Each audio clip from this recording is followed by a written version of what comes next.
দিন ভাবি আজ একটু কাজ কম করব, সেই দিনটাতেই আমার বেশি বেশি কাজ করতে হয়, এক গাদা কাজ পড়ে যায় সেই দিনটাতেই আমার ছোটাছুটি বেঁধে যায় আরও বেশি করে।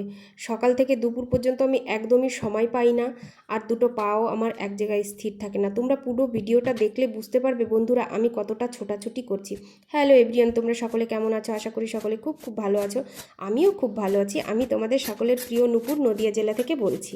একদিকে অসুস্থ বাচ্চাটা আমার, আরেকদিকে একগাদা কাজ জমে আছে, আর বাড়িতে আমি একা।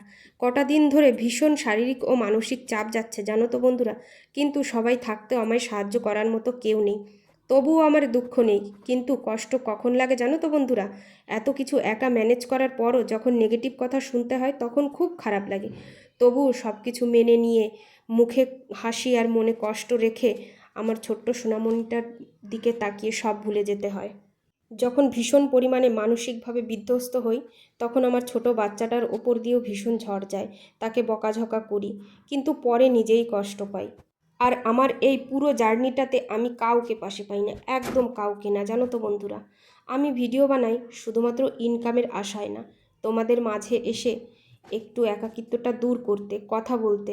আর তোমরা অনেক বন্ধুরা আছো যারা আমায় সাপোর্ট করো, ভালোবাসো, ভালো ভালো কথা বলো কমেন্টের মাধ্যমে। বিশ্বাস করো তোমাদের এই ছোট্ট একটা কমেন্টের মাধ্যমে আমি ভীষণভাবে ইন্সপায়ার হই।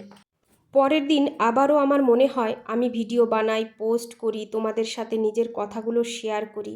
যাই হোক, গল্প করতে করতে আজকে আমার মর্নিং রুটিনটা তোমাদের সাথে শেয়ার করলাম। আর যদি কোনো ভুল ত্রুটি থাকে আমাকে কমেন্টের মাধ্যমে জানিয়ে যেও বন্ধুরা। আজকের মতো এই পর্যন্তই, তোমাদের সাথে দেখা হচ্ছে আমার পরের ভিডিওতে। টাটা। তোমরা সবাই অনেক ভালো থেকো আর ভালো রেখো।